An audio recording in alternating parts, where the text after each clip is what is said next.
Roadmap সহ ডিসেম্বরের মধ্যেই নির্বাচন চায় বিএনপি, কিন্তু সরকার বলছে ২৬ জুনের মধ্যেই ভোট। এমন পরিস্থিতিতে নানা আন্দোলনের মাঝেই কি দেশ হচ্ছে অস্থিতিশীল? এসব নিয়েই আজকের কথোপকথন। সঙ্গে আছি নাজমুস সাকিব। আজকে আমরা আলোচনা যাব, তবে তার আগে দেখে আসব ভোটের মাঠে আজ কি আলোচনা আছে। আজকে বেশ কিছু রাজনৈতিক দল কিন্তু কথাবার্তা বলেছেন। শুরুতেই দেখে আসব যিনি ঐকমত্য কমিশনের ডক্টর আলী রিয়াজ, তিনি বলেছেন যে নির্বাচন ও সংস্কারের মধ্যে কোনো বিরোধ নেই এবং সেই বিরোধ কিন্তু আসলে তিনি দেখছেন না বলেই জানাচ্ছিলেন। আজকে বিএনপির অন্যতম নেতা আমির খসরু মাহমুদ চৌধুরী তিনি এক অনুষ্ঠানে বলেছেন, সুষ্ঠু নির্বাচন যত দেরি হবে দেশে ততই সংকট বাড়বে। হাসাদ আবদুল্লাহ, যিনি জাতীয় নাগরিক পার্টির দক্ষিণাঞ্চলের নেতা, তিনি বলছেন আওয়ামী আমলের সব অবৈধ নির্বাচন বাতিল করতে হবে। এবং এই দলটির আরেকজন নেতা সার্জিস আলম, তিনি বলছেন দ্রুত নির্বাচন হবে, স্বচ্ছ সুন্দর হবে না এমন নির্বাচন অভ্যুত্থান পরবর্তী সময়ে কলঙ্কে পরিণত করবে।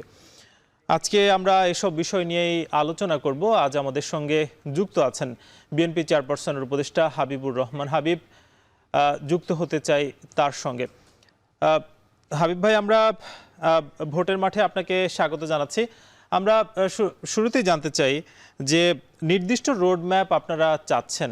আমরা আসলে এই যে গত ৯ মাস ১০ মাস গিয়েছে, অর্থাৎ সরকারের তরফ থেকে যখন ঘোষণা করা হয়েছে ২৬ জুনের মধ্যে নির্বাচন, আপনারা নির্দিষ্ট রোড ম্যাপ বলতে আসলে কি বোঝাচ্ছেন? আপনাকে ধন্যবাদ। আমরা তো সরকারের কোনো ঘোষণাই ৯ মাসে কিছুই তো পেলাম না। এখনও তো কোনো একটা কিছু পূর্ণাঙ্গ কিছু হয়েছে? সরকার গতকালও প্রধান উপদেষ্টা বলেছেন, আমি যখন কমফোর্ট ফিল করব তখনই নির্বাচনের ব্যবস্থা করা হবে। তিনি কতদিন পরে কমফোর্ট ফিল করবেন? কোন দল শক্তিশালী হলে, কোন দল জনগণের সমর্থন নিয়ে নির্বাচন হলে ক্ষমতা যেতে পারবে, সেইটি উনি জানার পরে তখন উনি কমফোর্ট ফিল করবেন, তখন নির্বাচন দেবেন। যে কারণে আমরা বারবার বলছি যে নির্বাচন রোডম্যাপ দরকার। যেমন উনি প্রথমে বলেছিলেন ডিসেম্বরের মধ্যে নির্বাচন হবে, উনি বললেন ফাইনাল। রাতের বেলা তার প্রেস সচিব বললেন ২৬ জুনের মধ্যে নির্বাচন হবে। তাহলে প্রধান উপদেষ্টা বললেন ডিসেম্বরের মধ্যে হবে, ওনার প্রেস সচিব বললেন ২৬ জুনের ভিতরে হবে। এখন যে খেলা শুরু হয়েছে, এই যে বিভিন্ন রাজনৈতিক দলকে দিয়ে, এনসিপিকে দিয়ে, জামাতকে দিয়ে, আরও দল আছে যারা নির্বাচনে এখন জিতে আসার যাদের কোনো সুযোগই নেই, তাদের জনগণের ভিতরে সে ভিত্তি তাদের নাই, যে কারণে তারা নির্বাচন পিছাতে চায়। এবং প্রধান উপদেষ্টা ওই সুর মিলিয়েই বলতে চাচ্ছেন, যতক্ষণ আমি স্যাটিসফাইড না হব ততক্ষণ পর্যন্ত আমি নির্বাচন অনুষ্ঠিত করতে পারবো না। তার মানে ওই দলগুলি যখন বলবে যে আমরা এখন রেডি, আমি এখন রেডি নির্বাচনের জন্য, লোক আমাকে ভোট দেবে, তখন রাজনীতি। এই কারণে আমরা বারবার বলছি একটা ডেট দেওয়া দরকার। ডেট উনিকে দিচ্ছেন না, কিন্তু বললেই পারেন ঠিক আছে ডিসেম্বর, ৩১ ডিসেম্বর বা ৩০ ডিসেম্বর। অর্থাৎ হাবিব ভাই, এই যে রাজনৈতিক দলগুলো তারা কি আসলে আপনাদের সঙ্গে ঐকমত্যে পৌঁছতে পারছে না? তারা আসলে কেন ডিসেম্বরে নির্বাচন চাচ্ছে না? আপনার একটা জিনিস বুঝতে হবে, তো রাজনৈতিক দলগুলো কেন চাবে?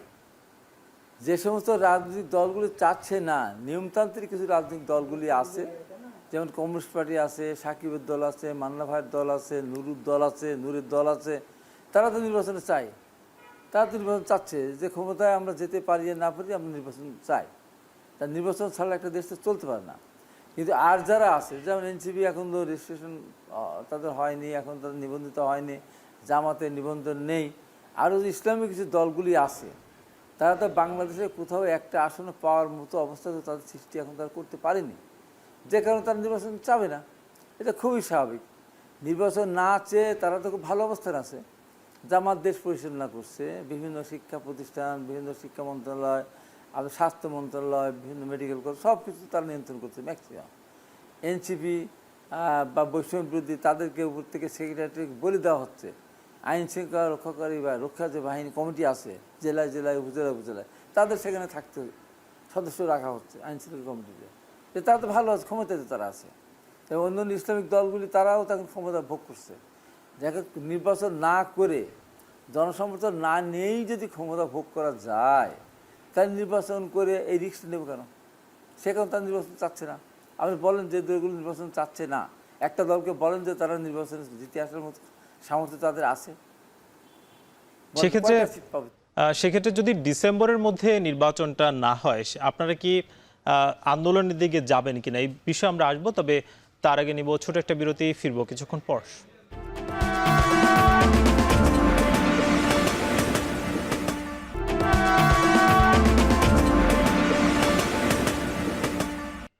বিরতির পর স্বাগত, আপনারা দেখছেন ভোটের ট্রেন। আজ আমাদের সঙ্গে যুক্ত আছেন বিএনপি চেয়ারপারসনের উপদেষ্টা হাবিবুর রহমান হাবিব। আমরা বিরতির আগে যে বিষয় নিয়ে কথা বলছিলাম যে ডিসেম্বরের মধ্যে যদি সরকার নির্বাচনে না যায়, সেক্ষেত্রে কি বিএনপি আন্দোলনে যাচ্ছে? না, আমরা তো ডিসেম্বরের মধ্যে নির্বাচনে যদি ব্যবস্থা সরকার না করে, পরিবর্তিত পরিস্থিতির পরিপ্রেক্ষিতেই করবো। এখন তো ডিসেম্বর তো দেরি আছে কয়েক মাস। এখন ধরেন আপনি সেপ্টেম্বর অক্টোবর ভিতরে নির্বাচন তফসিল ঘোষণা করতে হবে। যদি না করে তখন আমরা সেই পরিবেশ পরিস্থিতিতে আমাদের যেটা করার দরকার সেটা আমরা করব।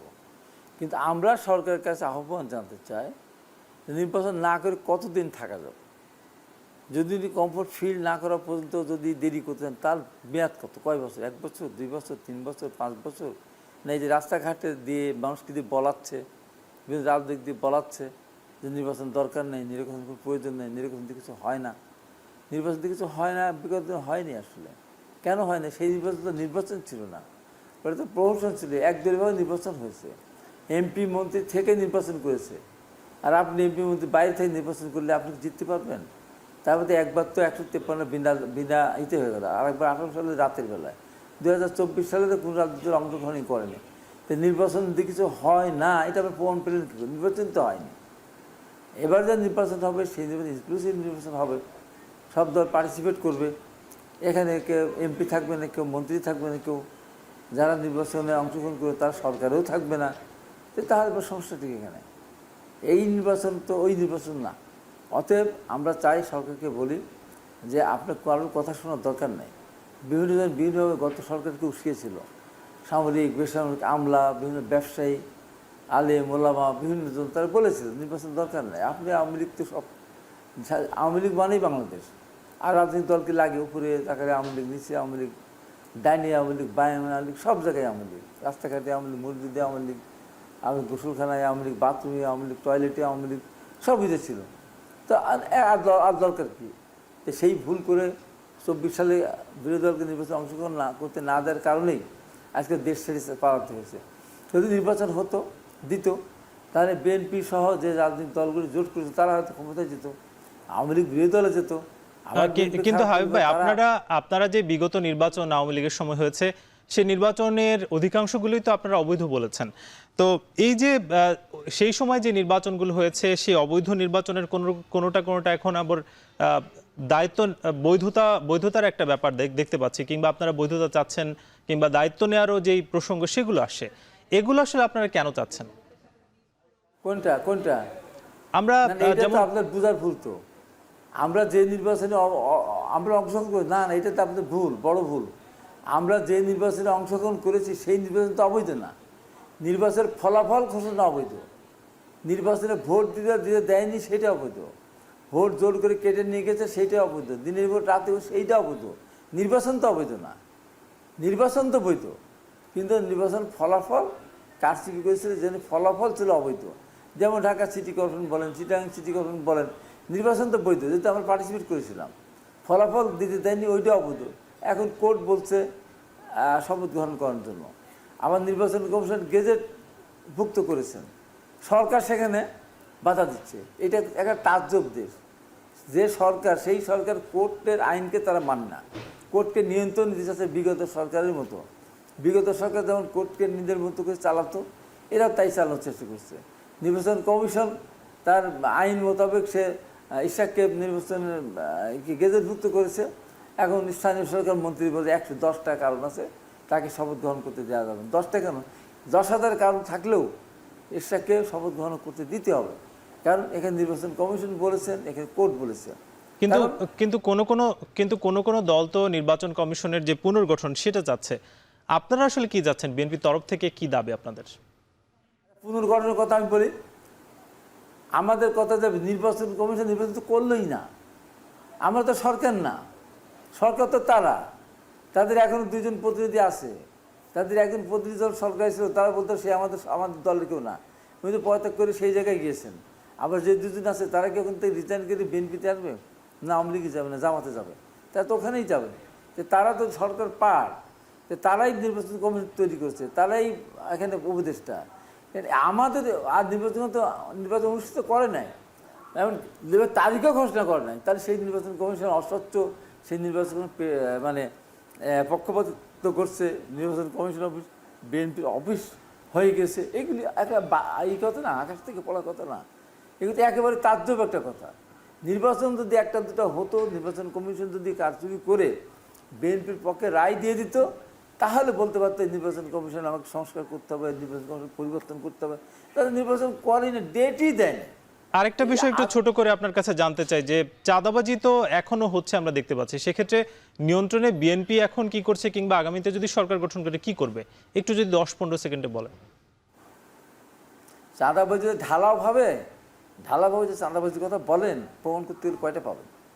এই যে দীর্ঘ 15.5 বছর বিএনপি নিজের বাইরে থাকতে হলে চাঁদা দিতে হয়েছে। আমার উল্লাপাড়ার আকবর ভাই যখন যেত বাড়িতে, থানাকে 50,000 টাকা দিয়ে বাড়িতে যেতে হতো, বাড়িতে 3 দিন থাকবে। এটা কি চাঁদাবাজি না? বিএনপির নিজের পুকুরে মাছ মারবে, সেখানে চাঁদা দিতে, বাড়ি করে চাঁদা দিতে হয়েছে। এখন 2-1 জন বিকৃত করছে, আমরা সেটার ব্যাপারে আমরা খুবই সতর্ক। আবার কি দেখলাম আমরা, আমাদের যে স্থানীয় সরকার মন্ত্রণালয়ে যে দায়িত্বে আছেন উপদেষ্টা, তার এপিএস না পিএস, তাকে বিদেশ যেতে কি আমরা নিষেধ দিয়েছি? আমরা কি এয়ারপোর্টকে বলেছি যে সে বিদেশ যেতে পারবে না? কে বলেছে? সরকার বলেছে। কেন? উনি এই কয় মাসে অনেক টাকা, প্রধানমন্ত্রী যেমন বলেছিলেন, অবৈধ প্রধানমন্ত্রী, আমার পিএম তো 400 কোটি টাকার মালিক, আমার পিএম হেলিকপ্টার চলেই না। ওনাদের অবস্থা হচ্ছে তাই, ওনারাও হেলিকপ্টারে চলে। কোথা থেকে হেলিকপ্টারে টাকা পাওয়া যায় বলেন আপনি? 100 গাড়ির বহর যায়, কীভাবে যায় বলেন? এই যে পরিবর্তন হয়, দামি গাড়ি কোথা থেকে আসে বলেন? কাকে চাঁদাবাদ বলছেন আপনি? আমাদেরকে? আমাদের তো সেই যে অবস্থায় ছিলেন সে আমাদের লোক ব্যবসা করতে পারে নাই, 15 বছর ধরে ব্যবসা করতে পারে নাই, আগে হয়তো করেছিল, তারা এখন সেইটা নিয়ে হয়তো সামনে এগিয়ে যাওয়ার চেষ্টা করছে। চাঁদাবাজি ওইটাই, একজনের জমির উপর বাড়ি করতেছে, তাকে ধরে টাকা চাঁদা চাইলেন, জমি কিনতেছে, সেখানে বলে চাঁদা দিতে হবে। আপনার তার পুকুরের মাছ মারতেছে, নিজের পুকুরের উপর চাঁদা দিতে হবে। এইগুলো হলো চাঁদাবাজি। দোকানদার কোথায়, সেখানে চাঁদাবাজি। এগুলি অধিকাংশ জায়গায় আপনি দেখবেন, আগে খাস পুকুর ছিল, সেই পুকুর বিএনপি হয়তো টাকা ডাক দিয়ে নিয়েছিল সরকারের কাছ থেকে, ট্যাক্স দিয়ে বা টাকা দিয়ে, সেটা আওয়ামী লীগ দখল করে নিয়েছে, সেখানে গিয়েছে। একটা খাস জমি চাষ করতেও সেখানে গিয়েছে। আরেকটা বিষয় আপনার কাছে একটু জানতে চাই যে সাম্প্রতিককালে আমরা দেখতে পাচ্ছি যে কর্মচারীদের আন্দোলন সহ বিভিন্ন জায়গায় যে আন্দোলনগুলো চলছে, কি বলবেন এগুলো আসলে কেন চলছে, কিংবা আপনাদের দলের পক্ষ থেকে এই ব্যাপারে অবস্থানটা কি? হলো এইগুলি আমাদের দলের পক্ষে পরিষ্কার বক্তব্য, এগুলি নাবালকের যে কাজ, নাবালক বোঝেন তো, যে সাবালক হয়নি, তাই সরকার হতো নাবালক সরকার। এই সরকারের এই উপদেষ্টা যারা আছে প্রত্যেকে প্রায় নাবালক, তারা এই দেশের বাইরের আছে, যারা এই দেশে দীর্ঘদিন ছিল না, তাদের সংখ্যা তো প্রায় 17 জন। তারপরে আপনার ধরেন 57 বছর 55 বছর চাকরি করে একটা সচিব হয়েছে, তার মাথার উপর আপনি বসে দিলেন 22-25 বছর একটা ছেলেকে। এটা হয় কোনোদিন? এই অসম্মান হয়? তারপরে এনবিআর আপনি ওখানে বাতিল করে দিয়ে যাচ্ছেন। এত কি আপনার দায়িত্ব? এত দায়িত্ব কি পড়েছে আপনাদের? অসম্মান করার একটা লিমিট থাকে। এই যে প্রধান উপদেষ্টা, এই যে বাচ্চাদের হাতে ক্ষমতা দিয়ে, মন্ত্রণালয় দিয়ে যে অসম্মান করলো এই দেশের বিশেষ ক্যাডারদেরকে, এটা হিসাবটা তাকে কিন্তু বুঝে দিবে মানুষ। অর্থাৎ সরকারের আরো ভেবেচিন্তে সিদ্ধান্ত নেওয়া উচিত বলে মনে করছেন। হাবিব ভাই, আজকে একেবারে সময় শেষ, আপনি আমাদের সঙ্গে যুক্ত হওয়ার জন্য অসংখ্য ধন্যবাদ। আমাদের সঙ্গে যুক্ত ছিলেন বিএনপি চেয়ারপারসন উপদেষ্টা হাবিবুর রহমান হাবিব। নিব ছোট একটা বিরতি, ফিরবো কিছুক্ষণ পর।